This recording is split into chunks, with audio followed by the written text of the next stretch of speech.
நம்ம சிவனோட கடவுள் இறை அப்படிங்கிற அந்த பேரை அந்த புகழை பறிக்கிறதா சாம விடுறாரு நம்ம தட்சன். அதை கேட்ட ஆகாயம் எல்லாம் கொந்தளிக்குது. வைகுண்டம் இருக்கக்கூடிய அந்த பகுதியெல்லாம் படுபயங்கரமா சீற்றத்தோட காணப்படுது. பிரம்மரும் சரி மகாவிஷ்ணுவும் சரி நம்ம மேல கோபமா இருக்காங்க. நாம எடுத்த இந்த முடிவின் மீது அவங்களுக்கு அதிருப்தி அப்படிங்கறத இந்த சீற்றத்தின் மூலமாவே புரிஞ்சுக்கிறாரு நம்ம தட்சன். அவங்க கிட்ட அப்புறம் நம்ம பேசிக்கலாம், இந்த ஆளை க்ளோஸ் பண்ணணும்னு சொல்லி முடிவு பண்ணி இந்த ஆளை அசிங்கப்படுத்தணும் அப்படின்னு முடிவு பண்ணி சிவனை ஏசுறத நிப்பாட்டல இன்னும் கண்டினியூ பண்ணிக்கிட்டே இருக்காரு. இதையெல்லாம் கேட்டு பொங்க வேண்டிய நம்ம தேவர்கள் எல்லா பேருமே கப் சுப்புன்னு இருக்காங்க. தட்சனை எதிர்த்து கேள்வியே கேட்கல. ஆனா அசுரகுரு சுக்கராச்சாரியார் மட்டும் தாங்க, அந்த மனுஷன் மட்டும் தான் எதிர்த்து நின்று கேள்வி கேட்கிறார். அசுரர்கள் எல்லாத்தையும் கெட்டவங்க, அசுரர்கள் எல்லாத்தையுமே ஏமாத்துவாங்க, அசுரர்கள் எல்லா பேருமே துரோகிங்க அப்படின்னு இவ்வளவு நாளா எங்களை பழி சுமத்திக்கிட்டு இருந்தீங்க. ஆனா இப்ப என்னடானா உங்க புட்டுநட்டு எல்லாம் வெளியில வந்துருச்சுல, கூட்டு வச்சு ஒரு பெரிய மனுஷனை இப்படி அசிங்கப்படுத்துறீங்களே, உங்களுக்கு எல்லாம் வெக்கமா இல்ல அப்படின்னு ஆக்கப்படுங்கிற மாதிரி கேட்கறது யாரு? நம்ம அசுரகுரு சுக்கராச்சாரியார் தான். உங்களெல்லாம் பார்த்தா தெய்வங்களை கும்பிடுறவங்க மாதிரி தெரியலையே, தெய்வங்களுக்கான மரியாதையை கொடுக்கற மாதிரி தெரியலையே. கெஸ்டா ஒரு ஆளை இவங்களே வர சொல்லுவாங்களா, வர சொன்னவருக்கு இவங்களே சிம்மாசனம் ரெடி பண்ணுவாங்களா, அதுக்கப்புறம் அந்த சிம்மாசனத்தை இவங்களே உடைச்சு போட்டு அசிங்கப்படுத்துவாங்களா, அப்புறம் சாபமும் கொடுப்பாங்களா, கூட்டு வச்சு சாபமும் கொடுப்பாங்களா. இவ்வளவு அசிங்கமா பிஹேவ் பண்ற தட்சன், நீ எல்லாம் மனித மேன்மையை பத்தி பேசுறதுக்கு அருகதை இல்லாதவன், நீ அவருக்கு சாபம் கொடுக்கறியா? என்னடா கேட்கறதுக்கு ஆள் நினைக்கிறீங்களா? நான் கேட்பேன் அப்படின்னு சிவனின் சார்பா நிக்கிற ஒரே ஆளு இவர் மட்டும்தான். உங்க எல்லாரோட மனசும் கல்லாயிடுச்சு அப்படின்னு சத்தம் போடுறான். மகாசபை கூட்டத்தை நீங்க கூட்டதுக்கான காரணம் என்னன்னு இப்ப தெரிஞ்சு போச்சுல்ல.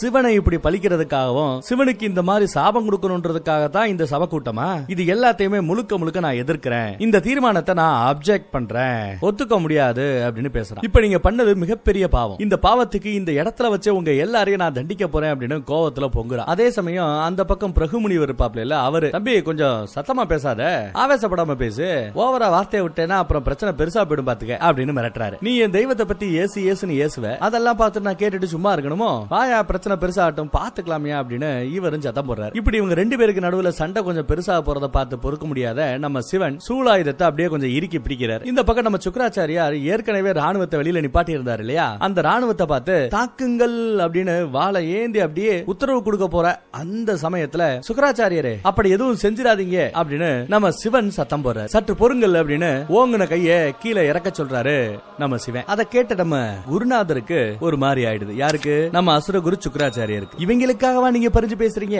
உங்களை இந்த லெவலுக்கு அசிங்கப்படுத்துறவங்க இவங்களுக்காகவா நீங்க பறிஞ்சு பேசுறீங்க? இவங்க எல்லாம் தண்டிக்கப்படக்கூடியவர்கள், தண்டிக்கப்பட வேண்டியவர்கள். இவர்களுக்கு கொடுக்க வேண்டிய தண்டனையை நானும் என்னோட ராணுவமும் கொடுத்துறோம் அப்படிங்கிறார். நம்ம சிவனும் அந்த அதிகாரம் உனக்கு இல்லங்கிறார். என்னையே அமைதியா இருக்க சொல்றீங்க? இவங்க பண்ண இந்த பாவத்துக்கு இவங்களுக்கு தண்டனை கிடையாதா அப்படின்னு நம்ம அசுரகுரு கேட்டா அமைதிங்கிறார். ஒரு தப்புக்கு தப்பே தீர்வாகாதுங்கிறார். உடஞ்சு விழுந்த அந்த சிம்மாசனத்தை அவர் சற்று உற்று நோக்குகிறார். எல்லா பேரும் நம்ம சிவன் என்ன சொல்ல போறாரோ அப்படின்னு ஆர்வமா காத்து கிடக்காங்க. அப்படியே நம்ம தட்சம் பக்கம் திரும்பி நின்னு பொறுமை, தியாகம், வைராகியம் இதுவும் வாழ்வியல் தான். இத பத்தி அகந்தையிலேயே வாழுகிற தட்சா உன்னால அறிந்து கொள்ள முடியாது அப்படிங்கிறார். உங்களுக்கு ஏதாவது தெரியல அப்படின்னா அந்த தெரியாத விஷயங்களை விரோதிச்சுக்கிறீங்க அப்படிங்கிறார். நீங்களோ பிரபஞ்ச அதிபதி, நீங்க போடுறதான் சட்டம். இந்த அகிலத்தோட வளர்ச்சி யாருக்கிட்ட ஒப்படைக்கப்பட்டதோ அந்த நபரே இந்த அகிலத்தோட வீழ்ச்சிக்கு காரணமாகிற கூடாது அப்படிங்கிறார். நான் ஒன்னும் விருப்பப்பட்டு இங்க எல்லாம் வரல. நம்ம சிஷ்யன் ததீசி குருநாதர் இருக்காரு இல்லையா, ஏதோ அவரு பெரிய மனுஷன் வாக்கு கொடுத்துட்டாரு அப்படின்னு அவர் வாக்க காப்பாத்துறதுக்காகத்தான் நான் இங்க வந்தேன் ஒழிய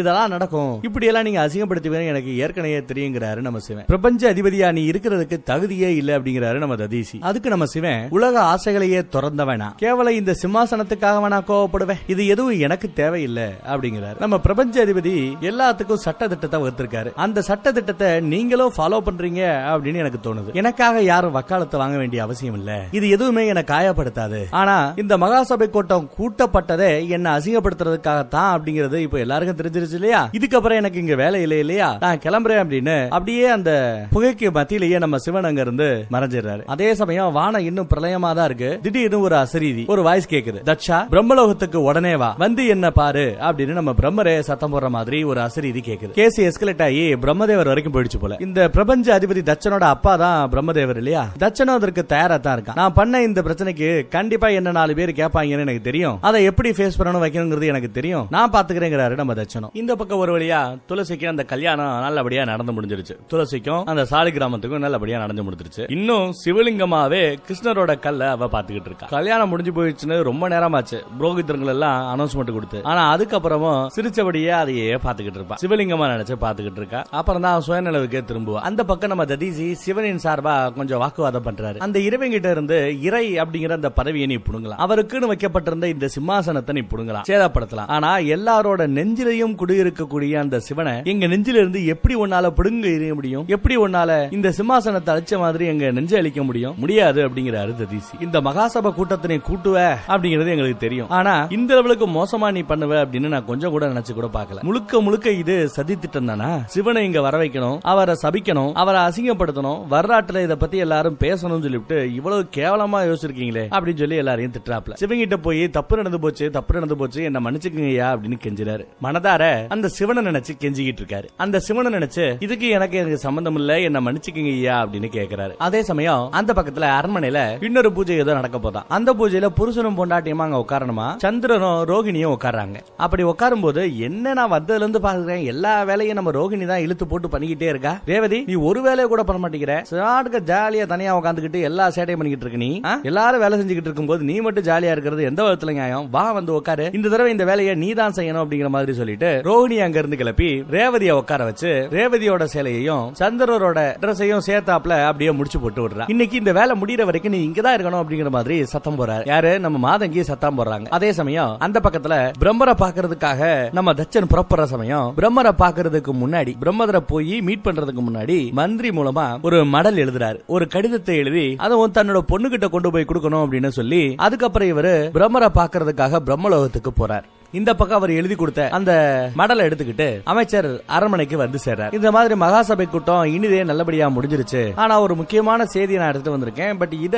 உங்க பொண்ணு சதிதேவிக்காக நம்ம தட்ச மகாராஜா எழுதி கொடுத்தது, அவங்க கிட்ட கொடுக்கணும் தான் உத்தரவு அப்படின்னு சொல்ல சதிதேவியும் போய் வாங்கிக்கிறாங்க. தனியா போய் அந்த மடலை எடுத்து படிக்க ஆரம்பிக்கிறாங்க. ஷாக்கு, படிச்சா ஷாக்கு. இந்த மாதிரி நடந்த விஷயத்த எல்லாத்தையும் எழுதி சிவனை அசிங்கப்படுத்திட்டேன். எத்தனை தடவை அந்த சிவன் வந்து ஒன்னு அழுக வச்சுக்கிட்டு இருந்தான், அவனை கேட்கறதுக்கு நாதி இல்லைன்னு தெரிஞ்சாப்ல இல்ல, ஆனா நாக்காப்படுகிற மாதிரி நான் கேட்டேன். அவனுக்கு சிம்மாசனம் இல்லன்னு அசிங்கப்படுத்தினேன். அவனுக்கு இனிமே இறை அப்படிங்கிற அந்த பதவி இல்ல, கடவுள் இனிமே யாரும் அவரை கும்பிட மாட்டாங்க அப்படின்னு சாபம் விட்டுட்டேன் அப்படின்னு எழுதியிருக்கு. சொல்ல போனா இதைத்தான் செய்யணும் அப்படின்னு முடிவு பண்ணித்தான் நான் இந்த மகாசபை கூட்டத்தை கூட்டினதாகவும் அவர் எழுதியிருக்கிறாரு. அதுல இதுவரை யாரும் புகட்டாத ஒரு பாடத்தை இன்னைக்கு அவனுக்கு நான் சொல்லி கொடுத்திருக்கிறேன் அப்படின்னு தச்சன் எழுதியிருக்கிறார். சிவனை இந்த மாதிரி நான் தண்டிச்சதுக்காகவும் சிவனை இந்த மாதிரி சபிச்சதுக்காகவும் நீ சந்தோஷப்படுவேன்னு நான் நம்புறேன். இனி உனக்கு எந்த ஒரு இன்னலும் நேராது, இனிமே நீ அழுக வேண்டிய அவசியம் இருக்காது அப்படிங்கிற மாதிரி எழுதியிருக்கிறார். இதெல்லாம் நான் யாருக்காக பண்ணேன், உனக்காக தான் பண்ணேன்னு வேற எழுதியிருக்கிறார். இதெல்லாம் படிச்சு படிச்சு அந்த அம்மா கண்ணீரா கொட்டிக்கிட்டு இருக்கு. பின்னாடி மாதங்கி வராங்க, என்ன ஏதுன்னு விசாரிக்கிறாங்க. இவ அழுகைய மட்டுமே பதிலா சொல்ல அந்த மடலை வாங்கி மாதங்கி படிக்கிறாங்க. படிச்சு பார்த்தா அவருக்கும் பயங்கர ஷாக்கு. இவங்க எல்லாம் நினைச்சுக்கிட்டு இருந்தாங்க என்னைக்குமே கூப்பிடாத சிவனை இவங்க கூட்டிருக்காரு, மகாசபை கூட்டத்துக்கு கூட்டிருக்காப்ல, எல்லாம் நல்லபடியா முடியும் அப்படின்னு இவங்க நினைச்சாங்க. ஆனா கூப்பிட்டதே அசிங்கப்படுத்துறதுக்காகத்தான் அப்படிங்கறத தெரிஞ்சுக்கிட்டு இவங்களும் ரொம்ப வருத்தப்படுறாங்க. சிவனுக்கு சாபம் கொடுக்கறதா நினைச்சு அந்த சாபத்தை எனக்கு எங்க அப்பா கொடுத்துட்டாரு அப்படின்னு சொல்லி வருத்தப்படுறாங்க. சிவனுக்கு இறை அப்படிங்கிற அந்த பதவியை அவர் சாபமிட்டு பறிச்சதா நினைச்சுக்கிட்டு இருக்கார். ஆனா உண்மையிலேயே அவர் என்கிட்ட இருந்து அன்பை பறிச்சு விட்டார், என்னோட சந்தோஷத்தை பறிச்சு விட்டார் அப்படிங்கிறாங்க. இப்படி சொல்லி புலம்பிக்கிட்டு இருக்கிற சமயம் பின்னாடியே நம்ம ராணியே வராங்க. அவங்க வந்து அந்த மடலை வாங்கி படிச்சு பாக்குறாங்க. படிச்சு பார்த்துட்டு அந்த அம்மா என்ன சொல்ல போகுது அப்படின்னு இவங்க ரொம்ப ஆவலா வெயிட் பண்ணிட்டு இருக்காங்க. ஏதாவது தாம் புருஷனை திட்டுவாங்க, தாம் புருஷன் பண்ணது தப்புன்னு நினைப்பாங்க அப்படின்னு பார்த்தா அவங்க வழக்கத்துக்கு மாறா, பாத்தியாமா உங்க அப்பாவுக்கு மேல எவ்வளவு பாசம்னு பாரு, அது உன்னை அழுக வைக்கிறது அந்த கடவுளா இருந்தா கூட அந்த கடவுளையே பழிவாங்க துடிக்கிறாரு பாத்தியா, இந்த மாதிரி ஒரு புருஷன் கிடைக்கிறதுக்கு நான் கொடுத்து வைக்கணும், இந்த மாதிரி ஒரு தகப்பன் கிடைக்கிறதுக்கு நீ கொடுத்து வச்சிருக்கணும், அந்த சிவனுக்கு இது தேவைதான் அப்படிங்கிற மாதிரி இந்த அம்மா பேசுது. அந்த பக்கம் மீட்டிங்கை முடிச்சு விட்டு நம்ம சிவன் அவரோட கைலாய மலைக்கு வந்து ஆசனத்துல உட்கார்ந்துகிட்டு இருக்காரு. பின்னாடியே நம்ம நாரதர் வந்து என்ன இப்படி ஆயிப்போச்சு அப்படிங்கிற மாதிரி வருத்த விசாரிக்கிறதுக்காக துக்க விசாரிக்கிறதுக்காக வந்திருக்கிறார். அது மட்டும் இல்லாம பிரச்சனை எந்த விதத்துல வேணாலும் எப்படி வேணாலும் வெடிச்சிருக்கும், ஆனா நீங்க ரொம்ப ஸ்மூத்தா எல்லாத்தையும் நான் திறந்தவன், எனக்கு இந்த சிம்மாசனம் ஒரு கேடாங்கிற மாதிரி பேசிட்டு சமத்தா வெளியில வந்துட்டீங்க, இல்லைன்னா ஒரு பெரிய யுத்தமே கூட நடந்திருக்கும், எல்லாத்தையும் தடுத்து நிப்பாட்டிட்டீங்க, சமயோஜித புத்தியோட நடந்துகிட்டீங்கிற மாதிரி நாரதர் பேசுறாரு. அதை உங்களால மட்டும் தான் செய்ய முடியும் அப்படின்னு நினைக்கிறாரு. இருந்தாலும் இதுவரை நடந்த அந்த நிகழ்வுகள் தான் எனக்கு ரொம்பவே குழப்பத்தை ஏற்படுத்துகிறது அப்படின்னு நம்ம நாரதர் விசாரிக்கிறார். எதிர்காலத்தை எங்களால ஓரளவு கணிக்க முடியும் தான், பட் இப்ப எங்களால எதிர்காலத்தை ஓரளவு கணிக்க முடியாம தடுமாறதாவும் சொல்றாரு. ஆண்டவா, எப்பெல்லாம் சதிதேவி உங்களை பார்க்கணும்னு நினைக்கிறாங்களோ அப்பெல்லாம் அந்த கணமே நீங்க அங்க போய் காட்சி கொடுக்குறீங்க, ஆனா காட்சி கொடுத்ததுக்கு அப்புறம் என்ன பார்க்க வராத போன்னு விரட்டவும் செய்றீங்க, இது நியாயமா? அதுக்கு நீங்க பார்க்காம இருந்திருக்கலாமே அப்படின்னு சொன்னா அதுக்கு நம்ம சிவன், இது எதுவும் என் கையில கிடையாது. அந்த சதி என்ன நினைச்சாலே அந்த இடத்துக்கு நான் போய் நிக்கணுங்கிறது விதி. என் உடம்பின் ஒரு பாதி என்னை அழைக்கும் போது என் உடல் தானாகவே கட்டுப்படுகிறது. அந்த ஒரு பாதியை நோக்கி என் உடல் தானாகவே செல்கிறது அப்படிங்கிறார். வாட் கேன் ஐ டு அப்படின்னு நம்ம சிவன் கேட்டா, அதுக்கு நம்ம நாரதர், நீங்களே மகா காலம்னு ஒண்ணு, இறந்த காலம், எதிர்காலம், நிகழ்காலம் அப்படின்னு எல்லாமே படைக்கப்பட்டதற்கு முன்பாகவே நீங்களும் சக்தியும் ஒன்னா வாழ்ந்தவங்க. அப்படி இருக்க அந்த சக்தி தான் இப்ப சதியா பிறந்திருக்கிறாங்க. சக்தியை ஏத்துக்கிறதுக்கு, அந்த சதியை ஏத்துக்கிறதுக்கு ஏன் இவ்வளவு தயக்கம் அப்படின்னு நம்ம நாரதர் கேட்க, ஏன் அவங்கள ஏத்துக்க மாட்டேங்கிறீங்க அப்படின்னு கேட்டா, அதுக்கு நம்ம சிவன், ஏன்னா அது நடக்காது அப்படிங்கிறார். நல்லறமான இல்லறத்தை துறந்தவன் நான், சதியை நான் ஏற்பது என்பது நடவாத ஒன்று. இன்னைக்கு சக்தி சதியா ஒரு மானிட பிறவியா பூலோகத்துல ஜனித்திருக்கிறார். அவளோட இந்த மனித பிறவிக்கு முடிவு அப்படிங்கிறது கண்டிப்பா நிச்சயமா உண்டு. பிறந்த எல்லாரும் செத்தாகணும், அவங்களுக்கு ஒரு முடிவு இருக்கும். எல்லாத்துக்கும் ஒரு எல்லையும் இருக்கிறது. அந்த எல்லையை கடக்கக்கூடிய நேரம் வந்தா தன்னோட மனித உடலை சதி தியாகம் செய்யணும், தியாகம் செய்வா அப்படிங்கிற மாதிரி நம்ம சிவன் பேசுறாரு. நாரதரும், ஆமா அது எனக்கும் புரியுது, ஆனா எனக்கு புரியாத புதிரா இருக்கிறது. இவ்வளவும் சொல்ற நீங்க, இவ்வளவும் தெரிஞ்ச நீங்க ஏன் சதி கூட்டதும் பொசுக்கு பொசுக்குன்னு போய் நிக்கிறீங்க? அந்த கேள்விக்கு நீங்க என்ன பதில் சொல்லலையே அப்படின்னு கேட்கிறாரு. அதுக்கு நம்ம சிவன், அதான் நான் ஏற்கனவே சொல்லிட்டேன்ப்பா, என் உடலின் ஒரு பாதி என்ன கூப்பிடும் போது நான் கண்டிப்பா போய்த்தானே ஆகணும். அவளோட அழைப்பை நான் ஏற்றுத்தான் ஆக வேண்டும். என்னிடமிருந்து அவளை பிரிக்க இயலாது என்பது சத்தியம். எப்படி? என்னிடமிருந்து அவளை பிரிக்க இயலாது என்பது சத்தியம். ஆனா அந்த சத்தியத்துக்குள்ள இன்னொரு சத்தியமும் இருக்கு. நான் அவளோட இணைவது என்பது நடவே நடவாத ஒன்று, நடக்கவே நடக்காத ஒன்று அப்படின்னு பொடி மேல பொடி வச்சு நம்ம சிவன் பேசுறாரு. அப்படி சக்தி மேல இவருக்கு என்னதான் கோவமோ தெரியலங்க. சக்தி கிட்ட இருந்து சிவனை பிரிக்க முடியாது, சிவன் கிட்ட இருந்து சக்தியையும் பிரிக்க முடியாது அப்படின்னு சொல்ற அவரு, எங்களோட இணைவும் சாத்தியம் இல்ல அப்படின்னு சொல்லி நம்ம மண்டைய உருட்டுறாரு. என்னதான் இவங்களுக்குள்ள பிரச்சனை? எந்த எபிசோட்ல தான் அந்த பிரச்சனையை பத்தி இவங்க எடுத்து சொல்ல போறாங்களோ தெரியல. அதுக்குள்ள அந்த பக்கத்துல நம்ம தச்சன் பிரம்மதேவரோட அழைப்பை ஏற்று பிரம்மலோகத்துக்கே போயாச்சு. தச்சன் நடந்து வரும்போதே பிரம்மதேவர் பார்த்து கொஞ்சம் கோமா தான் முறைக்கிறாரு. அவர் வணக்கம் போறதுக்கு கையை தூக்குனா அதுக்குள்ளேயே நீ எல்லை மீறிட்ட, வரம்பு மீறிட்ட, நீ செஞ்ச செயல் ஒரு இழிவான செயல் அப்படின்னு திட்டுறாரு பிரம்மதேவர். அப்பா புள்ளைய திட்டுறாரு. நான் செய்யலனா வேற யாரு செய்யறது டாடி அப்படிங்கிறாரு தச்சன். ஏன் அப்படி பண்ண, ஏன் இப்படி பண்ண அப்படின்னு பிரம்மதேவர் கேட்க, எங்க அப்பாவோட கௌரவத்தை காப்பாத்துறதுக்காகவும் என் பொண்ணோட மானத்தை காப்பாத்துறதுக்காகவும் நான் இதெல்லாம் செஞ்சதா நம்ம தச்சன் சொல்றாப்ல. என் கௌரவத்தை கொலைச்சது நீதாண்டா மகனே அப்படின்னு திட்டுறாரு. கௌரவம் கௌரவம் சொல்லிட்டு மொத்தத்தையும் சாச்சிவிட்டியே அப்படிங்கிறார். என்கிட்டயே நீ வரத்தை வாங்கி அதை தப்பா சாவமா பயன்படுத்துறது மிகப்பெரிய குற்றம், தப்பு அப்படின்னு திட்டுறாரு. அன்று ஒரு நாள் அந்த சிவன் என்னோட தலைகள்ல